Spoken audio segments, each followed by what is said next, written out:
Hello, everyone. Dr. Blume Oeur is an associate professor of sociology at Tufts University and holds a secondary appointment with the Department of Education.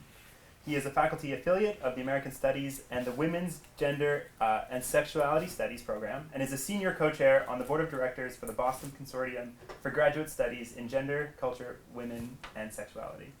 His research examines the interplay of masculine power, neoliberalism, feminist theory, and black politics. In his most recent book, Black Boys Apart, he looks at how these themes arise in the context of black male academies. For the Canadians among us, these schools were created in the 1990s as a way to provide an Afrocentric curriculum to increase resiliency for young black children. However, in more recent years, Dr. Blume Oeur has argued that they distinguish respectable black men from their more marginalized peers. Please welcome Dr. Blume Oeur. Thank you. Yeah, thank you so much for the introduction, and thank you all for coming out. It's really nice to be here, and I'm looking forward to visiting Professor Stern's class after this talk. It's my first time in Vancouver, and the weather is exactly as I imagined it would be. My wife lived in Portland, Oregon for a number of years, and so every 3 to 4 weeks I was flying back and forth between Portland and Boston to be with her, and we fell in love with this part of the world, and one of our biggest regrets was that we never made it up to Vancouver. The farthest north we made it was the Salmon Islands, which was plenty pretty, but so it's been so nice to be here. And the last thing I'll say, it's been really great to learn more about your department and the synergy between sociology and anthropology. My official title is sociologist, but I was an anthropology major in college. And came very close to being an archaeologist and worked on a Mayan. I thought I was going to spend my career studying Mayan pottery after a summer in Guatemala, but then was teaching in Philadelphia after college, and that really changed the trajectory of my career. But for the anthropologists in the room, I assure you, it remains my first love. The title of my talk is Allyship in a Time of Death: Black Feminism, Black Male Aggrievement, and the Politics of Division and Liberation. A recent article that appeared on the website Vox, titled The Intersectionality Wars, announced that intersectionality might be the most hated word right now in American conservatism. And that's saying a lot. The author, Jane Costin, spoke with the man on the right, the popular Fox News and conservative commentator Ben Shapiro, for his thoughts on intersectionality, which is understood as mutually intersecting systems of social difference and inequality. Shapiro, who had earlier tweeted out this concise insult of the concept. The best part is that he's replying to himself in his tweet, told the reporter Costin this, quote, "I would define intersectionality as, at least the way that I've seen it manifest on college campuses, and a lot on the political left, as a hierarchy of victimhood in which people are considered members of a victim class by virtue of membership in a particular group, and at the intersection of various groups lies the ascent on the hierarchy." But even self-identified liberals have made their contempt for feminist theory and intersectionality known in their attacks on grievance studies. These three researchers, James Lindsay, Helen Pluckrose, and Peter Boghossian, recently fabricated a number of studies on the topics of race, gender, and sexuality. That journals accepted their dubious studies was evidence, according to the researchers, of the ridiculousness of these topics, or what they call grievance studies. Intersectionality, of course, was an easy punching bag with article titles such as, quote, "Our struggle is my struggle. Solidarity feminism as an intersectional reply to neoliberal and choice feminism," end quote. In defending their actions, the researchers singled out intersectionality as representing identity politics and political correctness run amok. One of the authors, in fact, last year penned an article titled "Why No One Cares Anymore About Feminist Theory."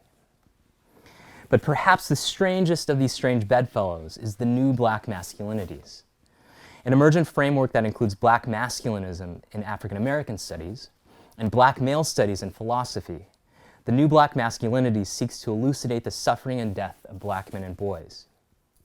Its leading defenders include T. Hassan Johnson, who founded a website on the left of the same name, and Tommy Curry, whose book The Man Knot on the right has emerged as a Bible of sorts for this field. This perspective challenges Black feminism for viewing Black men as perpetrators of violence, but never as victims themselves. Intersectionality is viewed as a trap that wrongly blames Black men for aspiring to be patriarchs who seek power over Black women. Since they perceive that Black feminists have attacked them personally, critics like Johnson and Curry have responded with personal attacks of their own. They indict Black feminists for profiting off careers that caricature and crucify Black men. They claim that Black men are silenced out of fear that speaking out against Black feminism will mean professional alienation. Yet Black feminism is hardly the hegemony that the new Black Masculinities perceives. As the post-truth era views their politics with increasing suspicion, Black feminists time and again are forced to defend the legitimacy of their work. And with intersectionality now the lingua franca of gender studies programs everywhere, Jennifer Nash has lamented how Black feminists have tried to protect intersectionality as their exclusive property. Other commentators are discouraged at how an apocalyptic outlook has overshadowed Black feminism's once hopeful and liberatory politics. My presentation today is drawn from a chapter co-authored with my colleague Saida Grundy of Boston University.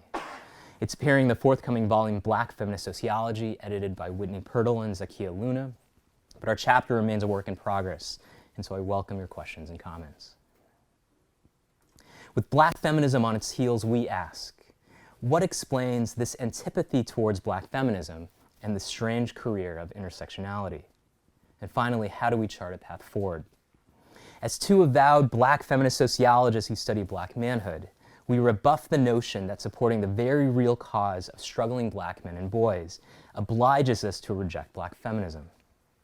I demonstrate rather that the new Black Masculinities rehearses what Professor Grundy and I call Black male aggrievement, an ideology that anchors conservative gender politics to its explicitly anti-racist motivations, and claims injury at the hands of Black feminism as a field, and Black women in particular. Black male aggrievement and the antagonism between Black feminism and the new Black Masculinities has been nurtured by a neoliberal academy that delegitimizes Black critical scholarship and feeds off conflict between progressive movements. In the second half of my presentation, I turn to our own complementary research on schools targeted to young Black men, to highlight how conservative politics animates programmatic efforts to uplift young Black men. These efforts promote Black male exceptionalism, or the idea that Black men are more deserving of help than other groups. The new Black Masculinities and the neoliberal ideologies which guide these initiatives are, in fact, rooted in an old brand of progressive conservatism, which insists that racial liberalism and traditional conservatism can be reconciled through corporate solutions. In an historical moment marked by the disposability of Black life and the vulnerability of Black feminism, we need Black feminism more than ever, one, we argue, grounded in a politics of caring and reparations. And before I continue, I note that I speak with the awareness of my own positionality and identity as someone who's not African American, but as a scholar and a teacher concerned with improving the lives of Black women and men, girls and boys, and with how feminism is vital in that cause. Black feminism unearths, critiques, and attacks the forces of gendered racism. Not merely a challenge to white patriarchy, Black feminism is also critical of misogyny and sexual violence within the Black community.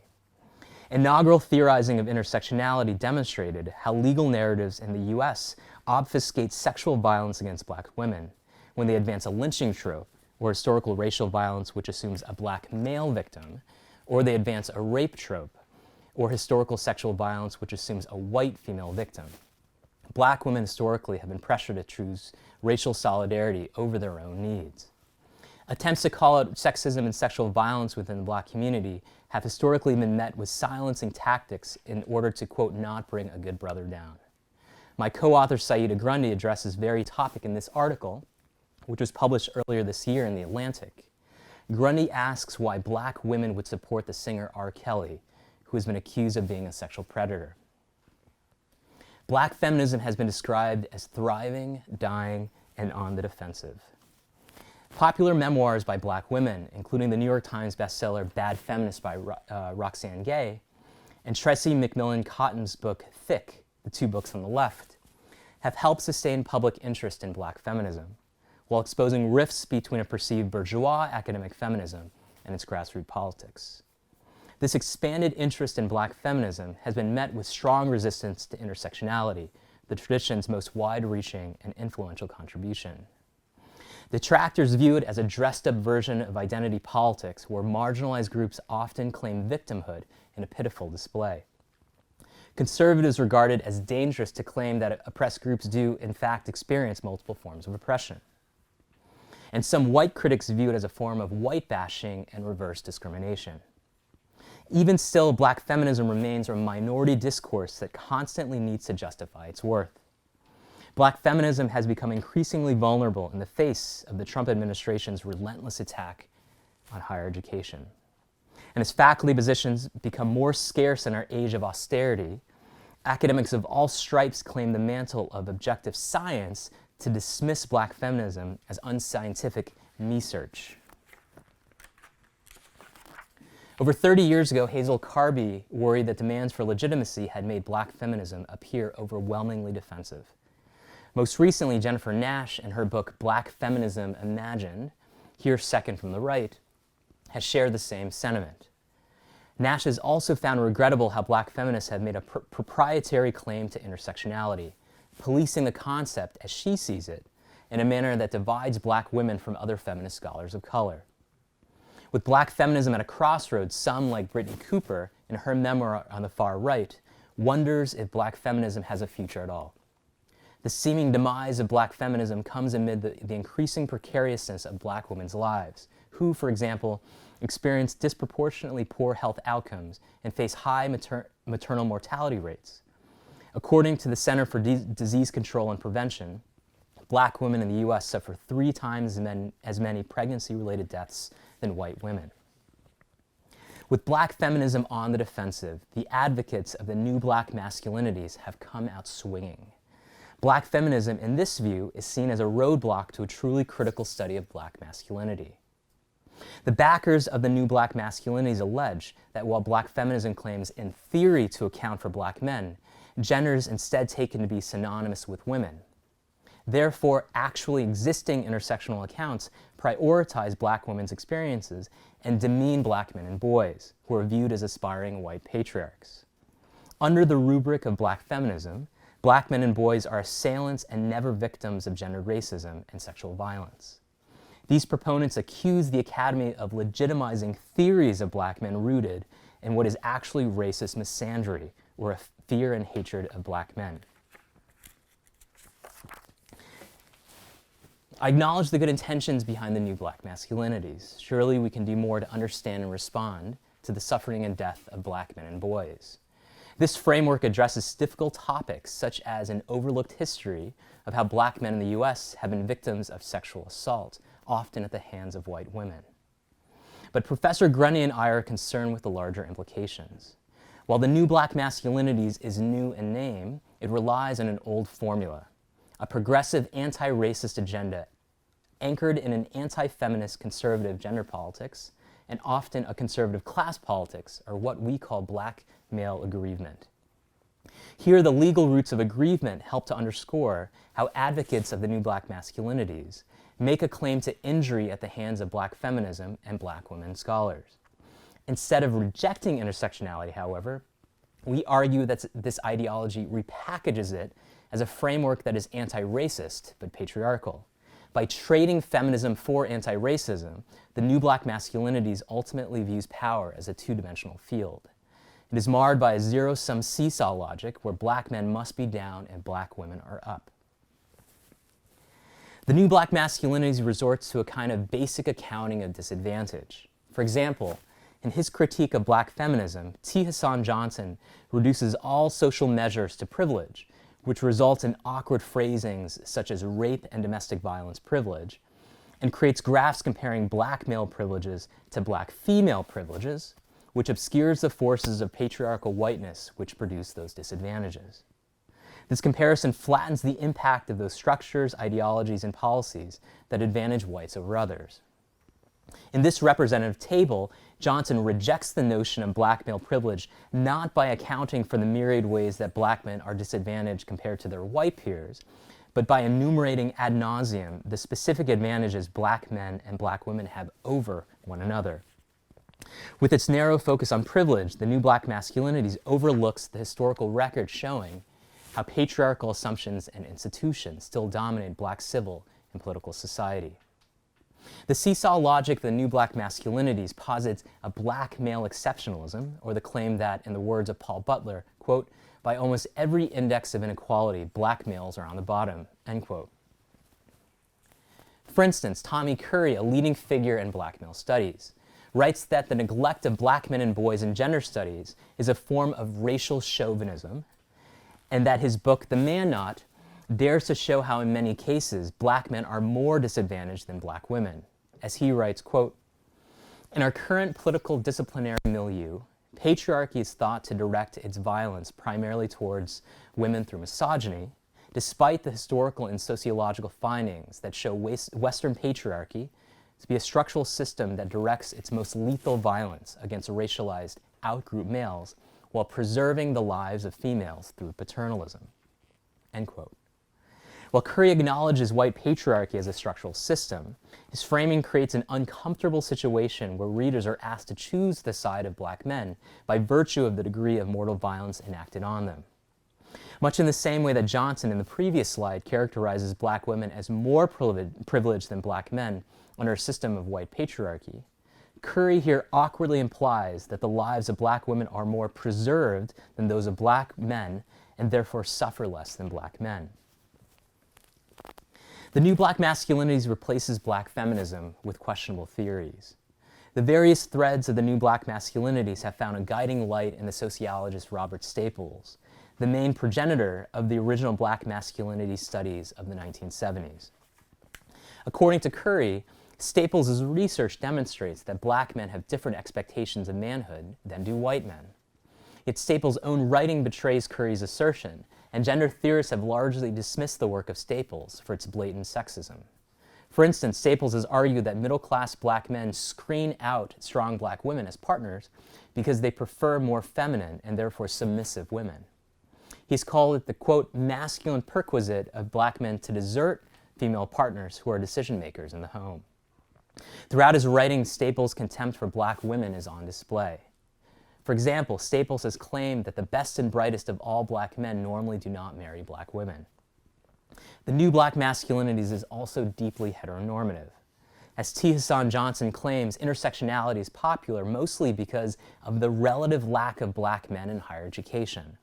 As he writes, quote, the rightness of intersectionality theory is not based on the merits of Black feminism per se, but rather on the predominant numbers of Black females who comprise the Black Academy, especially in gender studies where courses are mostly taught by women, to women, and for women.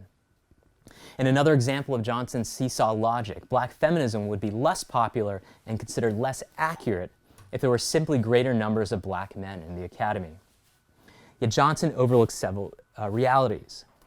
First, he ignores how a discourse of Black intellectualism has traditionally been rendered male in the United States. As Hazel Carby has argued, the structures of thought and feeling, respectable aesthetics, and influence of the Black church's own cisnormative and patriarchal tradition have cohered in a Black male intellectual tradition inaugurated by W.E.B. Du Bois on the left, and which has been emulated today by other preacher intellectuals such as Cornel West, who's on the right. Second, Johnson implies that having more Black men in the Academy would weaken the impact of intersectionality and presumably strengthen the new Black masculinities. Yet his assertion overlooks a tradition of Black feminist scholarship where Black men have worked alongside Black women as allies.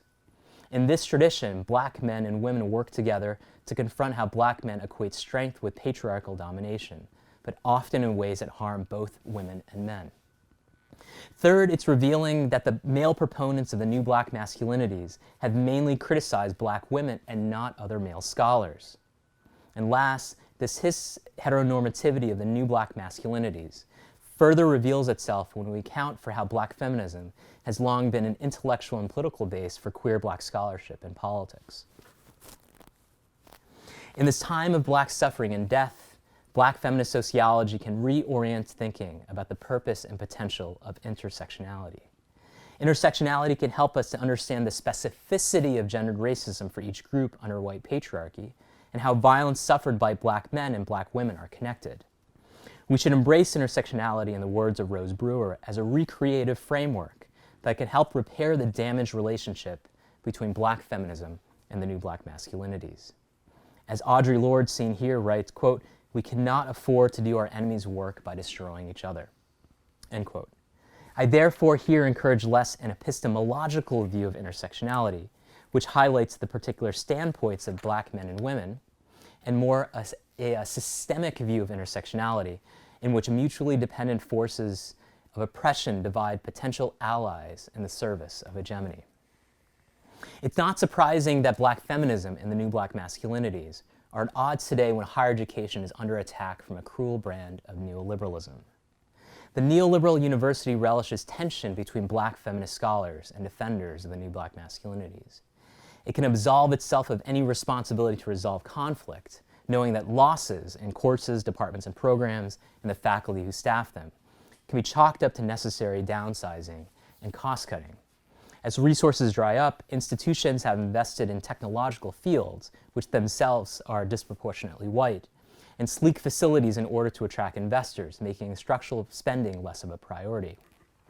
As Joel Noonan has written, a new managerialism has been an assault on universities in Canada, as a growing and more professionalized class of university administrators manages finances and promotes growth in a manner at odds with the interests of faculty and students.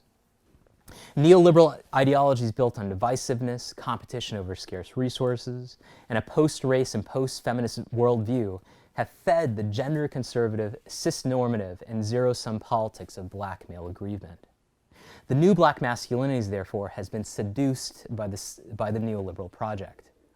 Like the new black masculinities, the neoliberal embrace among black elites is not altogether new. It can be traced back to the progressive conservatism of 1960s black politics and elites that turned to entrepreneurialism, free market solutions, and public-private partnerships as pathways to social mobility. As Leah Wright Regier has argued, and as I'll go into greater depth later in the presentation, one of the disconcerting features of Barack Obama's presidency was that it shares many of the principles of what we're calling black male aggrievement. Behind Obama's seemingly progressive campaign built on hope and change resided a commitment to non-radical socioeconomic policies that are strikingly similar to those of black conservatives dating back to the 1960s.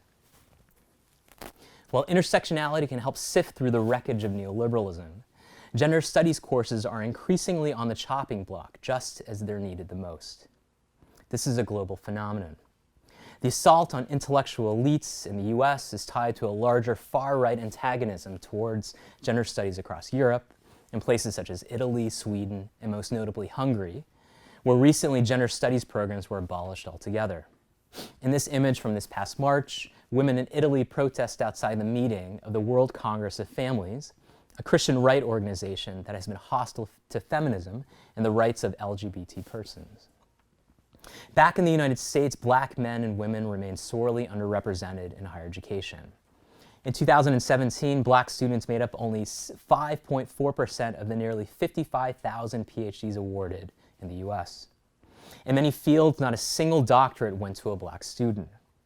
Black women have been especially hit hard following the 2008 Great Recession, as they take on some of the greatest loan debt and then face the largest wage gaps when they enter the labor market.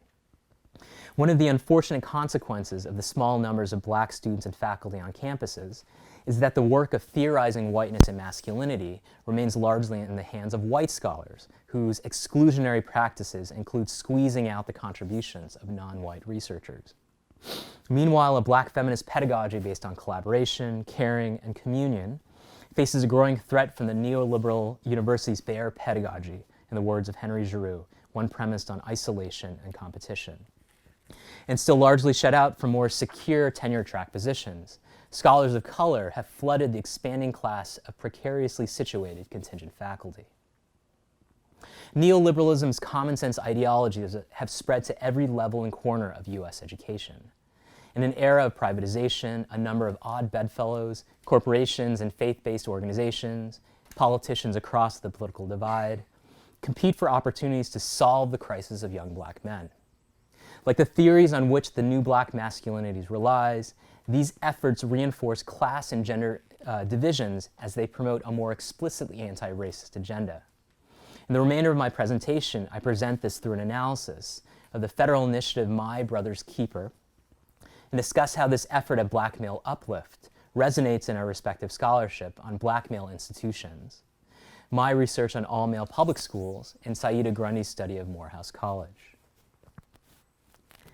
On May 19, 2013, then U.S. President Barack Obama spoke at the rain-soaked commencement at Morehouse College, the prestigious college for black men in Atlanta, Georgia. The president, whose rise to the Oval Office had reset the bar on the heights of black male achievement for the nation, gave no ordinary lesson to this unique audience of college graduates. Let's hear a snippet from the speech. Here we go. We know that too many young men in our community continue to make bad choices. And I have to say, growing up, I made quite a few myself. Sometimes I wrote off my own failings as just another example of the world trying to keep a black man down. I had a tendency sometimes to make excuses for me not doing the right thing. But one of the things that all of you have learned over the last 4 years is there's no longer any room for excuses.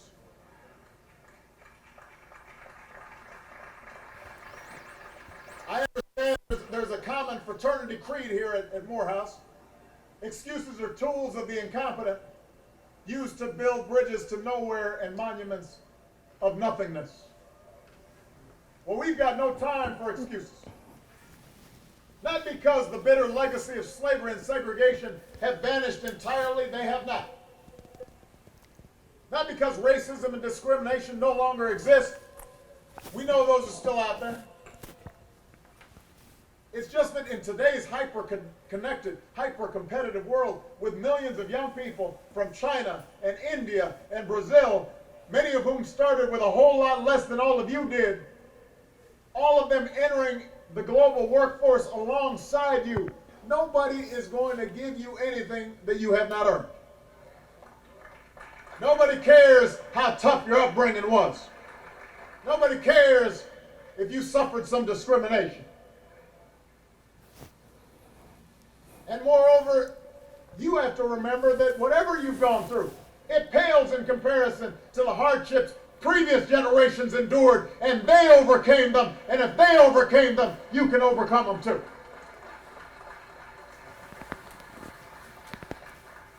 You now hail from a lineage and legacy of immeasurably strong men.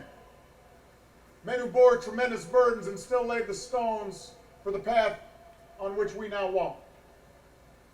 You wear the mantle of Frederick Douglass and Booker T. Washington and Ralph Bunche and Langston Hughes and George Washington Carver and Ralph Abernathy and Thurgood Marshall and yes, Dr. Martin Luther King Jr.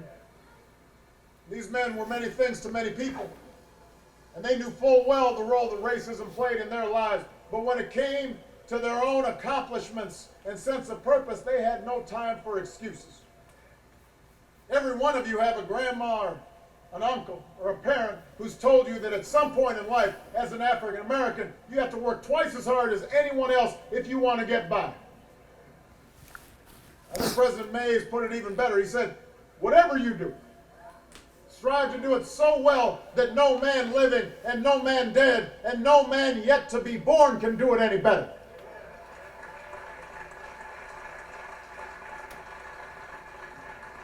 And I promise you what was needed in Dr. May's time, that spirit of excellence and hard work and dedication and no excuses is needed now more than ever.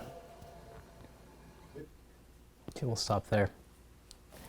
So what I want to highlight in the snippet is Obama's, the emphasis Obama places on hard work, self-help, and personal responsibility, and making the right choices as antidotes to racial oppression.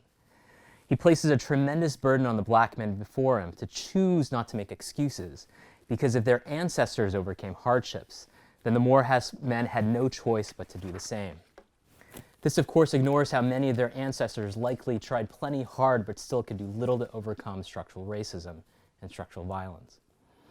Obama acknowledges the enduring legacies of slavery, but in keeping with the tradition of black neoliberalism and progressive conservatism, He offers being a hard worker in a competitive global economy as the best possible pathway out of racism.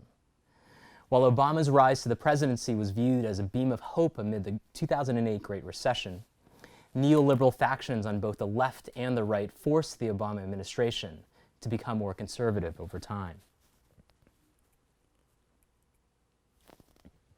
As much as Obama praised the graduates, he also admonished them for the problems of their group. Ultimately, Obama charged the graduates with the daunting task of taking the helm of black racial advancement. Your generation, he said, is uniquely poised for success unlike any generation of African Americans that came before it. Too few of our brothers have the opportunities that you've had here at Morehouse. His words would grow weighty. Quote, "There are some things as Morehouse men that you are obliged to do for those still left behind. Excuses are the rhetoric of the incompetent," he said. "Nobody cares if you suffered from discrimination." Before these educated black men, it was a cleanup job of the embarrassment to the race attributed to their disadvantaged counterparts. How did we arrive here where young black men are upheld as the saviors of the race and lambasted as its most likely detriment? How has this paradox of promise and peril driven efforts to promote black male achievement?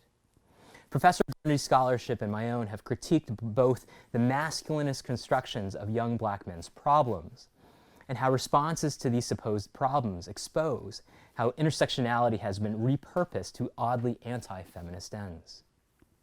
While efforts at black male achievement most obviously penalize black womanhood, they also injure black men, especially those at the margins of class and sexuality. And they dangerously endorse the notion that the advancement of the race is yoked first and foremost to the advancement of black men. The Morehouse speech was a promotional stop for Obama, who a year later unveiled this program called My Brother's Keeper, a 2014 initiative targeting African American and Latino boys. In its official literature, the White House describes the purpose of the initiative as addressing persistent opportunity gaps facing these groups. The critics of My Brother's Keeper included 200 black men who signed an open letter to the president which stressed that, quote, "The absence of any comparable initiative for females forces us to ask where the complex lives of black women and girls fit into the White House's vision of racial justice." The initiative's focus on boys at the expense of girls was one glimpse into Obama's enduring conservative gender politics. In speeches, for example, the former president has been known to draw on a tired narrative of absent or uninvolved black fathers as a major reason for the disadvantages that black youth face. But what fell below the radar were the politically curious origins of My Brother's Keeper. Seated in the U.S. Department of Justice, the program's neoliberal ideas about personal responsibility, law and order, and black male criminality have brought both black and white conservatives to the same table as left-of-center black community advocates. The launch of My Brother's Keeper was supported by such right-wing figureheads as Bill O'Reilly, who's famously railed that black poverty rates are driven by the dissolution of black families.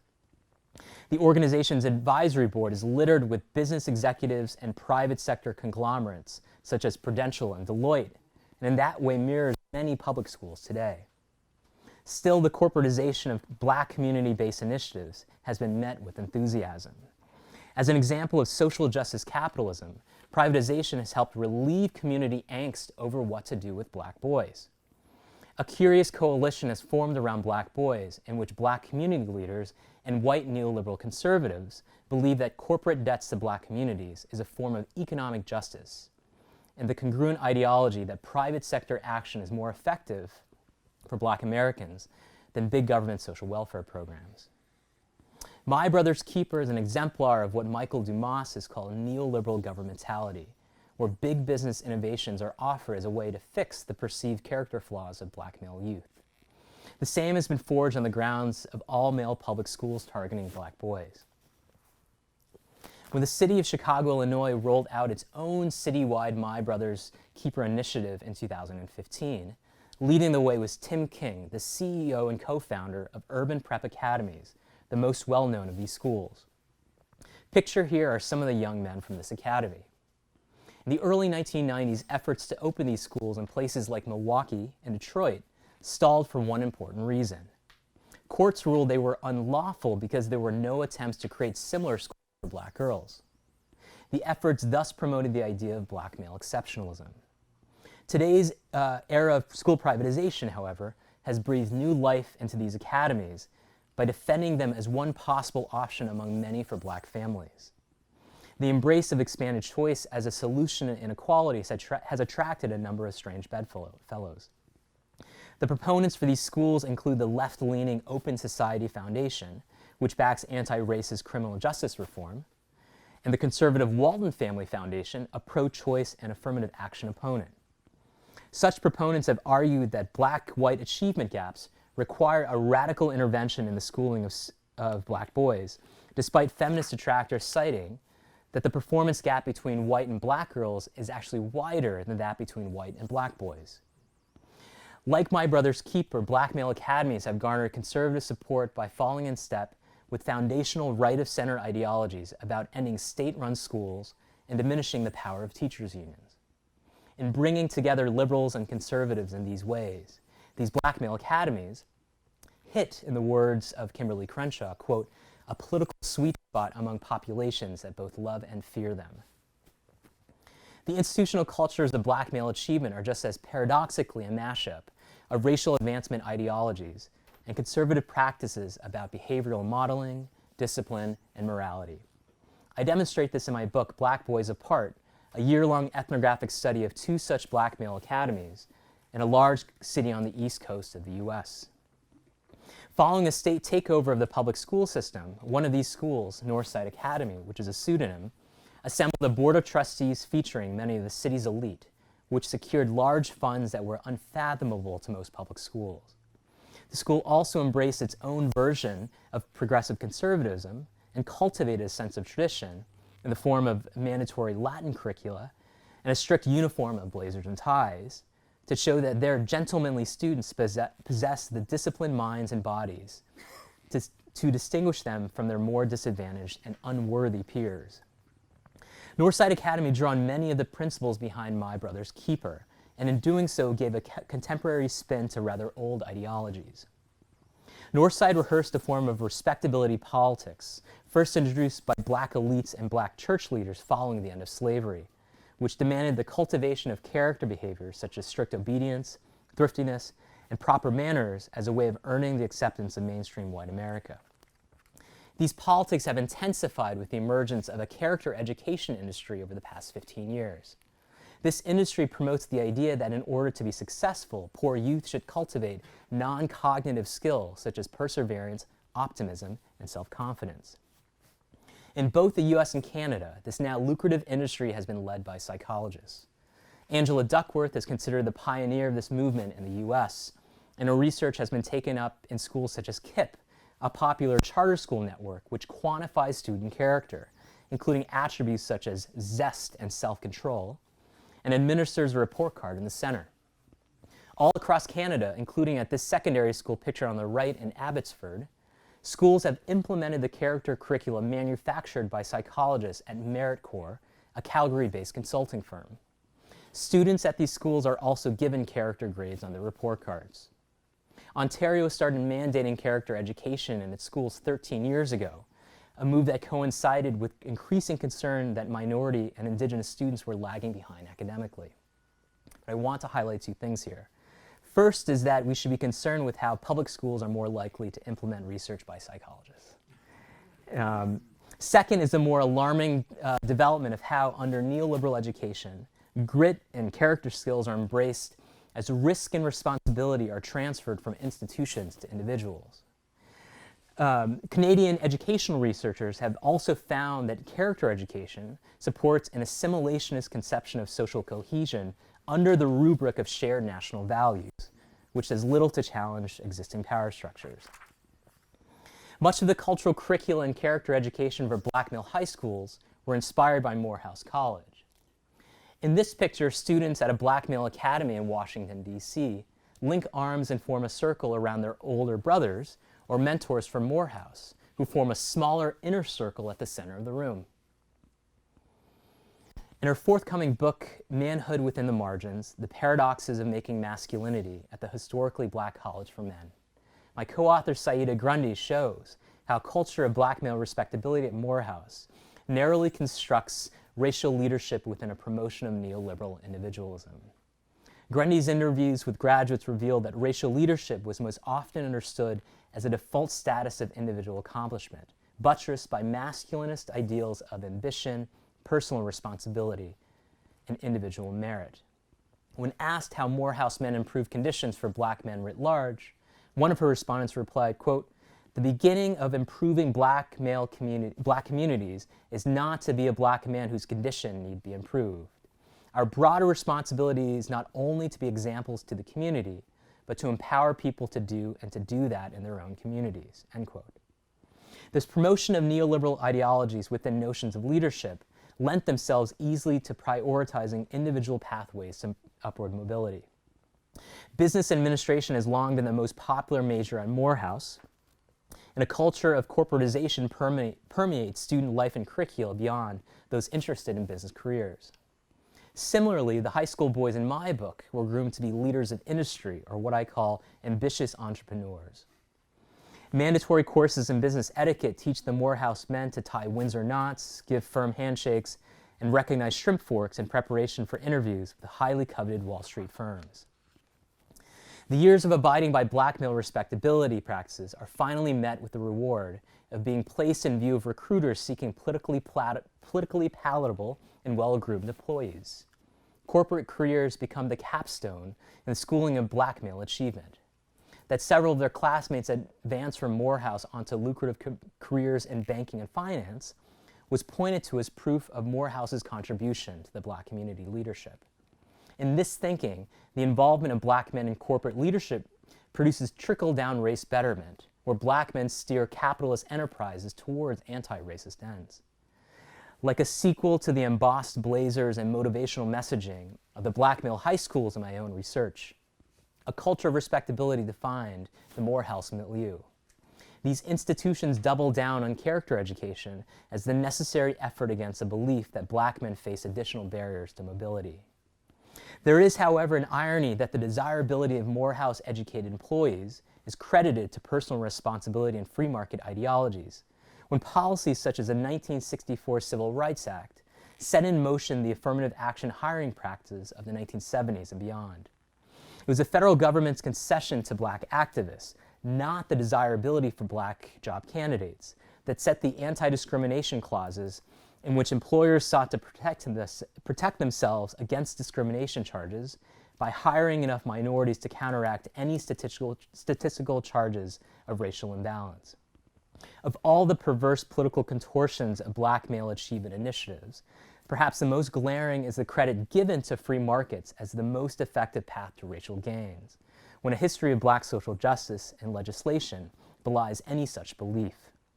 Black male achievement initiatives appear praiseworthy in their focus on individualistic prescriptions for correcting young black men, but they promote a narrowly constructive narrative of case-by-case black male success that denies the reality of how those issues came to exist and the scope of structural interventions required to redress them. In conclusion, as feminist sociologists of black masculinity writing in an era of deepening class divides, a resurgence in ethnic nationalism and white supremacy, continued gender-based violence and increasing anti-feminist sentiments, and school-based initiatives that trade structural interventions for assessing the moral fitness of black youth, Saida Grundy and I insist that our field needs more black feminism. It is a black feminism that continues to demand self-reflexivity in male scholars. It's one that's critical of the sexist behaviors of men without pathologizing them. In the words of Tarana Burke, Me Too, the movement she founded, was never intended as a vindictive plot against men. The black feminism we imagine is a deeply caring politics, one that shines a light on the myriad forces that promote intraracial divisions and helps to rehabilitate those divisions. Jennifer Nash has called for love in the time of death, or for black feminists to embrace radical intimacies with other women of color. We end with a call for a radical allyship needed to fight a white supremacy abetted and authorized by patriarchy and protected by the post-race and post-feminist cloak of neoliberalism. What we must do, Audre Lorde writes, is commit ourselves to some future that can include each other and to work toward that future with the strengths of our individual identities, end quote. While I have been critical of the new Black Masculinities, I welcome opportunities to engage with its proponents and to work together to find that common future. We might imagine a Black feminist future where an allyship of Black feminism and a newer Black Masculinities is united against all forms of state and intimate violence against Black populations. Professor Grundy and I envision a Black feminist politics of caring and reparations, which recognizes Black women and men as worthy of recognition and pursues holistic socioeconomic policies to address historical injustices. We should not lose sight of the original vision of the Combahee River Collective, whose members are seen here on the bottom left in their groundbreaking Black feminist statement published 40 years ago. When asked why the collective's Black feminism remains relevant today, founder Barbara Smith observed, quote, "The reason Coambee's Black feminism is so powerful is because it's anti-capitalist. One would expect Black feminism to be anti-racist as opposed to sexism. Anti-capitalism is what gives it the sharpness and the revolutionary potential," end quote. So even if Black feminism must let go of intersectionality as its exclusive property, it can hold on more firmly to a praxis that honors the still radical political commitments of which the Combahee River Collective speaks. Thank you.